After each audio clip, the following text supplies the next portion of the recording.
Postal info plus എന്ന YouTube ചാനലിലേക്ക് ഏവർക്കും സ്വാഗതം. നമ്മളിത് ഗ്യാൻ പോസ്റ്റിനെ കുറിച്ചാണ് പറയുന്നത്. ഗ്യാൻ പോസ്റ്റ് എന്ന് പറയുന്നത് 2025 മെയ് 1 ലോഞ്ചായിട്ടുള്ളൊരു സർവീസാണ്. ഇത് മെയിൻലി അതെങ്കിൽ പ്രധാനമായിട്ടും ഫോക്കസ് ചെയ്യുന്നത് എഡ്യൂക്കേഷൻ പർപ്പസിന് വേണ്ടിയിട്ടുള്ള ഈ പ്രിൻ്റഡ് മെറ്റീരിയലുകൾ, ബുക്കുകൾ, സ്റ്റഡി മെറ്റീരിയലുകൾ ഇതൊക്കെ കുറഞ്ഞ ചിലവിൽ അയക്കാനുള്ളൊരു ഓപ്ഷനാണ് നമ്മൾ പ്രൊവൈഡ് ചെയ്യുന്നത്. ഈ ഒരു സർവീസ് ഉപയോഗിച്ച് വിദ്യാർത്ഥികൾക്ക് കുറഞ്ഞ റേറ്റിൽ അവർക്ക് പഠിക്കാൻ ആവശ്യമായിട്ടുള്ള സ്റ്റഡി മെറ്റീരിയലുകളൊക്കെ അയക്കാനും സ്വീകരിക്കാനും ഒക്കെ സാധിക്കും. ഇതിൻ്റെ മിനിമം വെയിറ്റ് എന്ന് പറയുന്നത് 300 ഗ്രാമാണ്, മാക്സിമം 5 kg ആണ്. അതൊന്ന് പ്രത്യേകം നോട്ട് ചെയ്യുക. എക്സാം വൈസിൽ മിനിമം ചാർജബിൾ വെയിറ്റ് എന്ന് പറയുന്നത് 300 ഗ്രാമും മാക്സിമം 5 kg ആണ്. ഇനി നമുക്ക് എന്തൊക്കെ ടൈപ്പ് ഐറ്റംസ് ഇതുവഴി അയക്കാം എന്നൊന്ന് നോക്കാം. ഒന്നാമത്തെ പോയിന്റ് പറയുന്നത് syllabus prescribed text books for regular അല്ലെങ്കിൽ correspondence courses by recognised boards, universities, autonomous അല്ലെങ്കിൽ statutory bodies under central or state അല്ലെങ്കിൽ യൂണിയൻ ടെറിട്ടറി ഗവൺമെൻറ്. അതായത് റെക്കഗ്നൈസ്ഡ് ആയിട്ടുള്ള ബോർഡുകൾ, യൂണിവേഴ്സിറ്റികൾ, പിന്നെ സ്റ്റാറ്റ്യൂട്ടറി ബോഡീസ് എന്ന് പറയുമ്പോഴത്തേക്ക് ഗവൺമെൻറ് അണ്ടറിലുള്ള ഈ റിസർച്ച് ഇൻസ്റ്റിറ്റ്യൂട്ട്സ്, ഇങ്ങനെയുള്ളവകളുടെയൊക്കെ റെഗുലർ കോഴ്സുകൾ അല്ലെങ്കിൽ കറസ്പോണ്ടൻസ് കോഴ്സുകളിലൊക്കെ അതിൻ്റെയൊക്കെ സിലബസിൽ പറഞ്ഞിട്ടുള്ള ബുക്കുകളൊക്കെ ഇതുവഴി നമുക്ക് അയക്കാം. രണ്ടാമത്തെ പോയിന്റ് പറയുന്നത് നിയമപരമായിട്ട് പ്രശ്നമൊന്നും ഇല്ലാത്ത ഈ സാമൂഹ്യപരമായ, പിന്നെ സാംസ്കാരികപരമായ, മതപരമായിട്ടുള്ള ലിറ്ററേച്ചറൊക്കെ ഇതുവഴി അയക്കാമെന്ന് പറയുന്നു. മൂന്നാമത്തെ ബുക്സ് ഫോർ കോമ്പറ്റിറ്റീവ് എക്സാമിന് പ്രിപ്പറേഷന് വേണ്ടിയിട്ടുള്ള ബുക്സുകളൊക്കെ ഇതുവഴി അയക്കാമെന്ന് പറയുന്നു. അടുത്ത എന്ത് കണ്ടീഷൻസ് ആണ് അതിനകത്ത് വരുന്നതെന്നുള്ള കാര്യങ്ങളാണ്. Must be marked Gyan post on the packet. പാക്കറ്റിൻ്റെ പുറത്ത് ഗ്യാൻ പോസ്റ്റ് എന്ന് എഴുതിയിരിക്കണം. Each book must have the printer അല്ലെങ്കിൽ പബ്ലിഷേഴ്സ് നെയിം. ഓരോ ബുക്കും ഈ ഗ്യാൻ പോസ്റ്റിൽ അയക്കുന്ന ബുക്കുകളിൽ പ്രിൻ്ററിൻ്റെ അല്ലെങ്കിൽ പബ്ലിഷറുടെ പേരുണ്ടാവണം. എനിത്തിങ് പബ്ലിഷ്ഡ് പീരിയോഡിക്കലി, അതായത് മാഗസിൻ ആയിക്കോട്ടെ ജേർണൽ ആയിക്കോട്ടെ, ഈസ് നോട്ട് അലൗഡ്. ഇമ്പോർട്ടൻ്റ് ആയിട്ടുള്ള പോയിൻ്റാണ്. അതായത് പീരിയോഡിക്കൽസ് ഇതിനകത്ത് അയക്കാൻ പറ്റത്തില്ല. ഈ റെഗുലർ ഇൻ്റർവെൽസിനകത്ത് റിപ്പീറ്റ് ചെയ്യപ്പെടുന്ന പീരിയോഡിക്കൽസിനകത്ത് അയക്കാൻ പാടില്ല. അത് മാഗസിൻ ആയിക്കോട്ടെ, ജേർണൽസ് പോലത്തുള്ള ആയിക്കോട്ടെ. Send without a cover or in an unfastened envelope, easy to open for checking. അതായത് കവർ ഇല്ലാതെ അയക്കാം, പിന്നെ ഓപ്പൺ ചെയ്യാവുന്ന രീതിയിൽ കവറിലിട്ടും അയക്കാം. അത് ഇൻസ്പെക്ട് ചെയ്യണം. നമ്മുടെ ഒഫീഷ്യൽസിന് ഇൻസ്പെക്ട് ചെയ്യാൻ പറ്റണം. അതിനകത്ത് എന്ത് ഇരിക്കുന്നു എന്നുള്ള കാര്യം ഇൻസ്പെക്ട് ചെയ്യാൻ പറ്റുന്ന രീതിയിൽ തുറന്ന രീതിയിലുള്ള എൻവലപ്പിലിട്ട് അയക്കാം, കവറില്ലാതെ അയക്കാം. അടുത്ത പോയിന്റ്, നോ ആഡ്സ്. പരസ്യങ്ങളൊന്നും പാടില്ല. Except incidental book listings or announcements.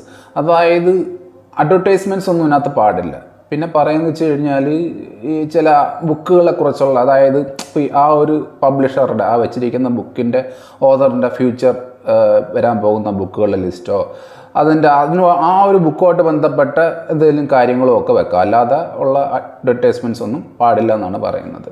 No book of business or commercial in nature shall be send through this service.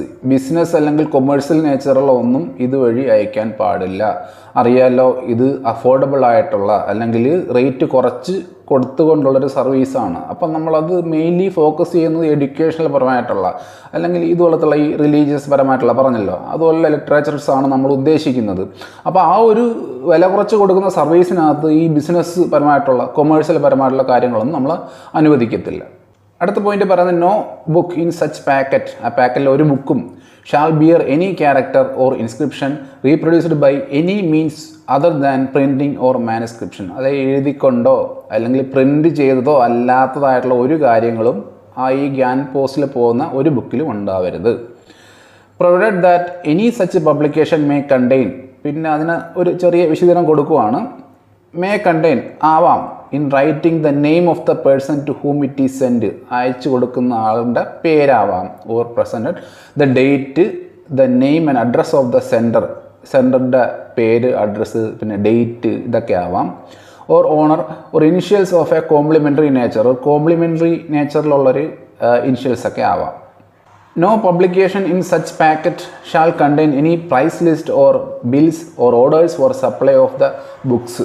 അതായത് ഇതിനകത്ത് പറഞ്ഞല്ലോ, അഡ്വർടൈസ്മെൻറ്റ്സ് പോലുള്ളൊന്നും കാണരുത്. പിന്നെ ഇതുപോലെ ബില്ലുകൾ, ഓർഡറുകൾ, മറ്റുള്ള ബുക്കുകൾക്ക് വേണ്ടിയുള്ള ഓർഡറുകൾ, മറ്റുള്ള ബുക്കുകളുടെ ലിസ്റ്റുകൾ, അതൊന്നും ഇതിനകത്ത് പാടില്ല എന്ന് പറയുന്നു.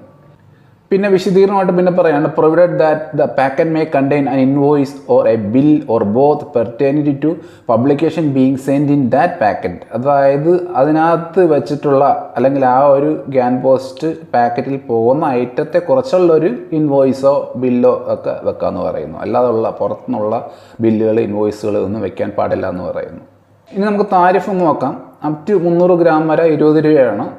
300 ഗ്രാം തൊട്ട് 500 ഗ്രാം വരെ 25, 500 ഗ്രാം തൊട്ട് 1000 ഗ്രാം വരെ 35, അങ്ങനെ പോവും.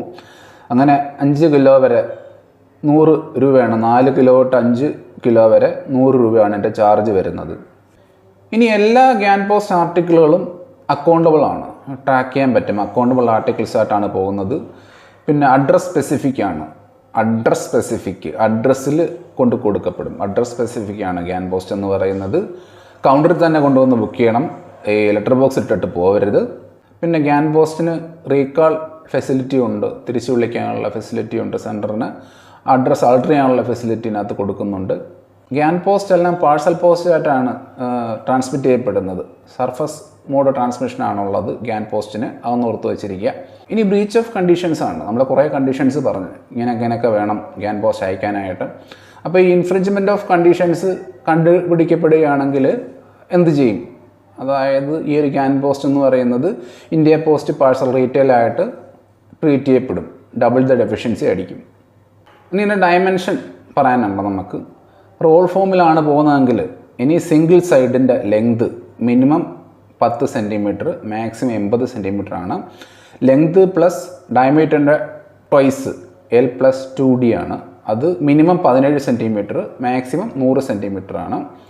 ഇനി റോൾ ഫോമിൽ അല്ലെങ്കിൽ അതർ ദാൻ റോൾ ഫോമിലെ ഡയമെൻഷൻ പറയുമ്പോഴത്തേക്ക് minimum 14x9 centimetre, maximum 60x30x30 centimetre.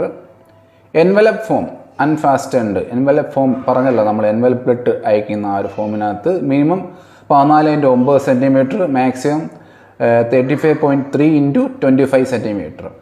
Tolerance in size ±2 millimetre പറഞ്ഞിട്ടുണ്ട്, അങ്ങോട്ടോ ഇങ്ങോട്ടോ പോവാം. അപ്പോൾ ഇത്രയേ ഉള്ളൂ ഗ്യാൻ പോസ്റ്റിനെ കുറിച്ച് പറയാനായിട്ട്. Minimum chargeable weight 300 gram, maximum 5 kg. Parcel post ആയിട്ടാണ് പോകുന്നത്. അക്കൗണ്ടബിൾ ആണ്, ട്രാക്ക് ചെയ്യാൻ പറ്റും.